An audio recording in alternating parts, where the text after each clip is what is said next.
بسم الله والصلاة والسلام على رسول الله وعلى آله وصحبه أجمعين ثم أما بعد الرحمن علم القرآن خلق الإنسان علمه البيان الشمس والقمر بحسبان رب اشرح لي صدري ويسر لي أمري واحلل عقدة من لساني يفقهوا قولي آمين يا رب العالمين ثم أما بعد ایک مرتبہ پھر السلام علیکم ورحمۃ اللہ تعالی وبرکاتہ.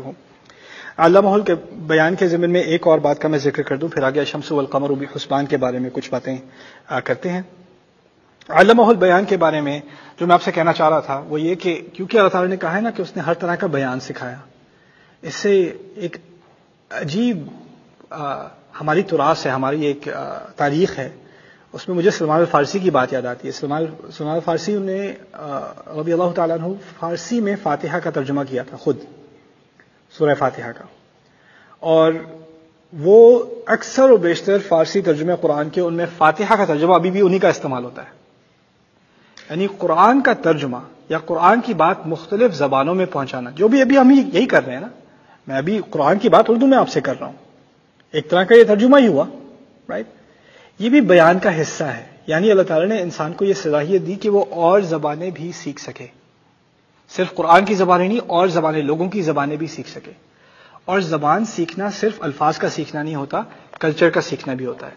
کوئی گھر بیٹھ کر انگلش ڈکشنری استعمال کر کے انگریزی کے تمام الفاظ اور تمام گرامر سیکھ جائے، اس کا مطلب یہ نہیں کہ وہ باہر جا کے کسی سے نارمل بات کر سکے گا.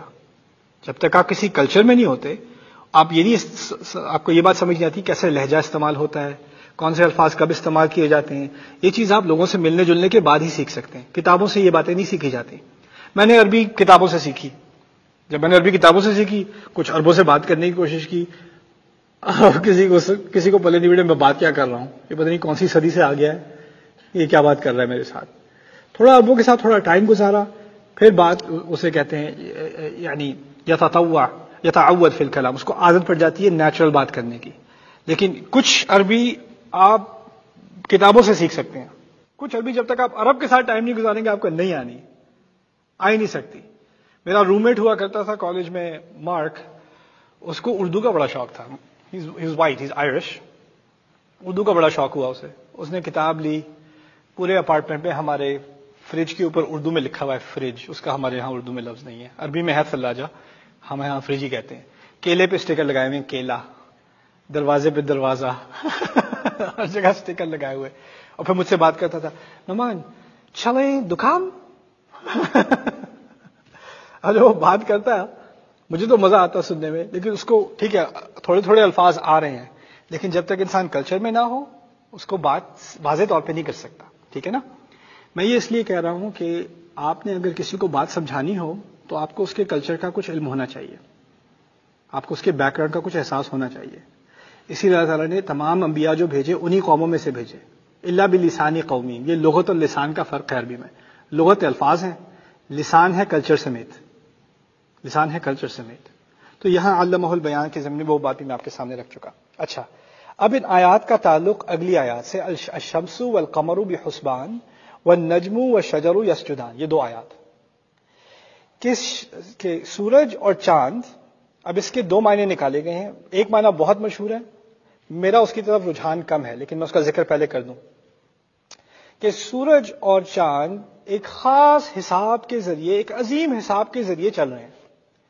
یعنی قرآن نے سورۃ یاسین میں بھی یہ بات کر دی تھی کہ سورج کا اپنا ایک راستہ ہے، چاند کا اپنا ایک ہے. للشمس ينبغي لها ان تدرك القمر ولا الليل سابق النهار وكل في فلك يسبحون والقمر قدرناه منازل حتى عاد كالعرجون القديم، کہ چاند کے اپنے فیزز ہوتے ہیں، اس کا اپنا ایک راستہ ہوتا ہے، سورج کا اپنا ایک راستہ ہے.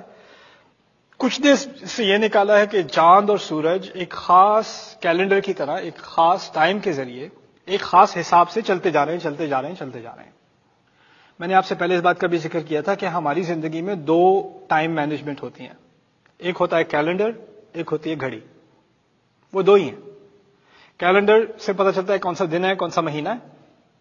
گھڑی سے پتہ چلتا ہے اس دن کے اندر کیا وقت ہے. یہی دو ہے نا. اللہ تعالیٰ نے ہماری زندگی میں ایک کیلنڈر رکھ دیا، چاند سے پتہ چلتا ہے کون سا دن ہے، اور ایک گھڑی بھی رکھ دی، وہ کیا ہے؟ سورج. وہی دو چیزیں ہیں نا. تو اسی لیے ہماری نمازوں کا اہتمام گھڑی کے حساب سے ہے، سورج کے حساب سے ہے. ہمارے حج، روزے، ان تمام کا اہتمام کیلنڈر کے حساب سے ہے، تو کس کے حساب سے ہے؟ چاند کے حساب سے وہی دو چیزیں ہیں، the clock and the calendar.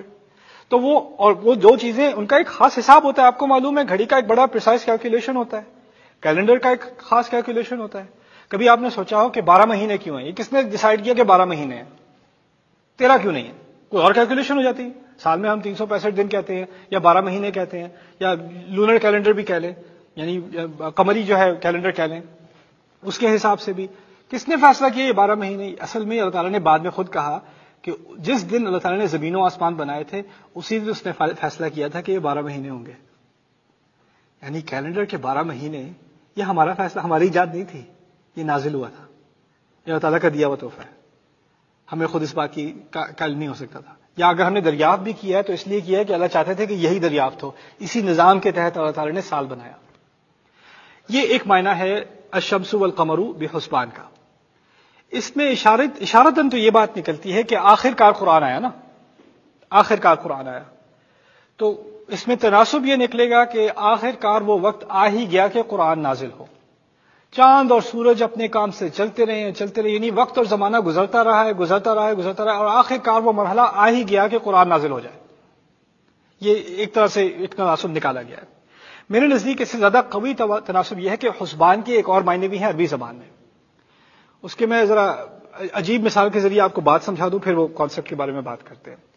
کیونکہ میں چھوٹا تھا میں کارٹون بہت دیکھتا تھا، تو کارٹونز میں ہوتا ہے کہ کبھی ٹام اینڈ جیری وغیرہ میں بم کی باری، چلو اچھا ہے اردو میں بات کریں، انگلش میں ہوتی تو مشکل ہو جاتی. کبھی کبھی جیری نے بم بنایا ہوتا ہے اور اس میں لائٹ لگاتا ہے، ہوتا ہے نا، وہ جب پہنچتے یا اس میں ٹائمر لگا ہوتا ہے 10 9 8 7، دھماکہ ہونا ہے لیکن ایک خاص ٹائم پر، اس سے پہلے نہیں ہونا. اور جب وہ بالکل اندر تک پہنچ جائے تو دھماکے کی توقع ہوتی ہے لیکن وہ پھر پھٹتا نہیں ہے، تو پھر وہ آ کے اس کو shake, then it blows up, right. The idea is, حسبان کہتے ہیں ایسی تباہی کو جو ایک خاص وقت پر ہی آنی ہے، اس سے پہلے نہیں آنی. تباہی کے لیے بھی لفظ، لیکن کسی بھی تباہی کے لیے نہیں، خاص وقت پر آنے والی تباہی کو حسبان کہا جاتا ہے. جیسے سورۃ الکہف میں او یرسل علیہا حسبانا من السماء فتصبح صعیدا زلقا، ایک جو باغ والا تھا اس نے دوسرے باغ والے سے کہا کہ اللہ تعالیٰ چاہے تو ایک خاص وقت پر ایسی تباہی بھیج دے تمہارے باغ پر کہ یہ تمام کیچڑ بن جائے، تمہارا اتنا زبردست عالیشان باغ ہے یہ سب کیچڑ بن جائے گا. اس تباہی کے لیے اس نے کیا لفظ استعمال کیا تھا؟ حسبان، یہی لفظ.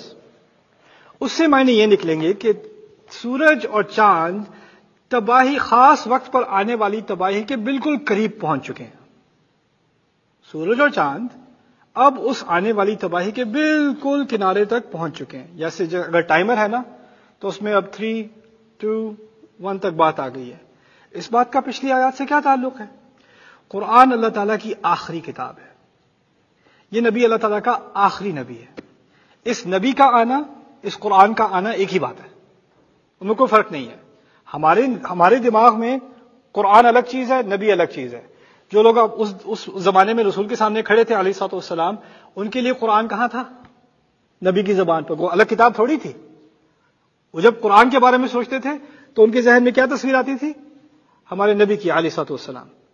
ہمارے نبی کہتے ہیں انا والساعہ کا ہاتین، میں اور آخری گھڑی اس 2 انگلیوں کی طرح جڑے ہوئے ہیں. یعنی اب جو ایک ہی بڑی خبر رہ گئی ہے اس دنیا میں، ایک ہی تاریخی جو حادثہ ہے وہ ہونے کو رہ گیا ہے.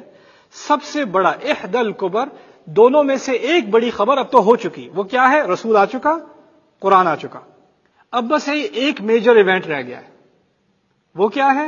اب سورج اور چاند تباہی کے بہت قریب پہنچ چکے ہیں. دنیا کی، انسانیت کی گھڑی کی آخری لمحات شروع ہو چکے ہیں. یہ بات کہی جا رہی ہے الشمس والقمر بحسبان. یعنی یہ تاریخ کے جو تمام ایپیسوڈ شروع سے آدم علیہ السلام سے اب تک چلے آ رہے ہیں، اب ہم اس تاریخ کے آخری ایپیسوڈ میں ہیں. یہ بات کہی جا رہی ہے کیونکہ اس کے بعد تو کوئی انبیاء ہے نہیں. اگر انبیاء نہیں ہیں تو پھر اللہ کی طرف سے اب کیا آنا ہے؟ اسی کا اپنا فیصلہ آنا ہے. الشمس والقمر بحسبان والنجم والشجر یسجدان. اب اس کے ضمن میں اگر آپ اگلی آیت کا مطالعہ کریں، کچھ لوگوں نے الشمس والنجم والشجر یسجدان سے نکالا ہے کہ ستارے اور درخت سجدہ کرتے ہیں. اب کیا مطلب ستارے اور درخت سجدہ کرتے ہیں؟ تو امام آلوسی اور علماء نے اس سے کیا نکالا کہ کبھی کوئی ستارہ گرا، شوٹنگ سٹار جسے کہتے ہیں، تو اس کا ایک امیج سا بنتا ہے کہ کوئی سجدے میں گر رہا ہے. انہوں نے کچھ یہ بات نکالی اور انہوں نے کہا درخت کا جب آپ سورج نکلتا ہے تو اس کا سایہ پھیلتا ہے, تو وہ سایہ پھیلنا بھی ایک ایسی تصویر ہے جیسے کوئی سجدے میں گر رہا ہے سایہ. وہ نجم و شجر یسجدان. میرے نزدیک اس کی تاویل اللہ عالم, پچھلی آیت سے جب میں نے کہا کہ وہ سورج اور چاند اب تباہی کے بہت قریب پہنچ چکے ہیں, تو اس کی تعویل یہ بھی ہو سکتی ہے کہ ایک دن آنے والا ہے, اب جب وہ دن آئے گا تو ستارے اور درخت دونوں سجدے میں کیا کریں گے, گر جائیں گے. اذا النجوم انکدرت اذا الکواکب انتثرت, قرآن نے تو کہہ دیا کہ جو ستارے ان کی روشنی ختم ہو جائے گی اور وہ بکھر کے گرنا شروع ہو جائیں گے. اب خاص ستارے اور درخت کا ذکر کیوں؟ نجم سے کچھ اور لوگوں نے نباتات بھی, گھاس پھوس بھی نکالی ہے. میرے نزدیک وہ شاذ ہے, یعنی وہ عربی میں ہوتے ہیں کچھ الفاظ جس کے عام معنی ہوتے ہیں اور کبھی کبھار وہ ایک دوسرے معنی میں بھی استعمال ہو جاتا ہے. تو قرآن اصل میں عام معنی والے لفظ میں بات کرتا ہے, کیونکہ بلسان عربی مبین, جس زبان کو سب سمجھتے ہیں, کوئی بھی سنے اس کی زبان میں کیا بات آئے گی, اس لحاظ سے قرآن بات کرتا ہے. کوئی کبھی کبھار کسی نے کسی اور معنی میں استعمال کر لیا ہو, کوئی ریئر میننگ میں, تو اس کو لینا زیادہ مناسب نہیں ہے, عام معنی میں لینا زیادہ مناسب ہے, کیونکہ اللہ نے خود کہہ دیا کہ وہ اس نے واضح اور واضح کرنے والی عربی زبان میں یہ بات کی ہے, یہ قرآن کی بات کی ہے. تو میوزک ستارہ ہی صحیح تعویل ہے. لیکن یہاں جو بات ہو رہی ہے ستارے اور درخت کی, ان دونوں کو کیوں ملایا گیا, ان کا آپس میں کیا تعلق ہے؟ دن میں, اور اس بات کی طرف واپس جائیے کہ رسول صلی اللہ علیہ وسلم کی جو پہلی آڈینس تھی وہ صحرا میں تھی. ان لوگوں کو دیکھنے کو کوئی خوبصورت چیز تھی نہیں دنیا میں, کیونکہ وہ صحرا میں رہتے تھے. ان کی زندگی میں جو دیکھنے کی چیز تھی, جس میں کچھ خوبصورتی تھی, وہ کیا تھی؟ کس چیز کو دیکھ کے ترس جاتے تھے؟ دن کے دوران درخت, رات میں کیا, ستارہ. دن میں دھوپ سے مر رہے ہیں, اور اگر کہیں دور سے درخت مل گیا بھاگ کے پہنچ جائیں گے. آسمان دن میں جلا رہا ہوتا ہے انہیں, اور رات کو وہی آسمان ان کو خوبصورتی سے اپنے تمام ستارے دکھاتا ہے. رات کے انتظار میں بیٹھے رہتے ہیں, درخت کے انتظار میں بیٹھے رہتے ہیں. جو دو چیزیں ان کے لیے سب سے خوبصورت تھیں, امید دینے والی تھیں, ریلیف دینے والی تھیں, اب وہ بھی کیا, گرنے والی ہیں. وہ بھی, یعنی دنیا کی کوئی خوبصورت شے ان کے لیے نہیں رہے گی, جیسے تھی وہ ختم ہو جائے گی. یہ دونوں کی جو کامنالٹی ہے وہ یہ ہے. والنجم والشجر يسجدان. بارك الله لي ولكم في القرآن الحكيم ونفعني وإياكم بالآيات والذكر الحكيم.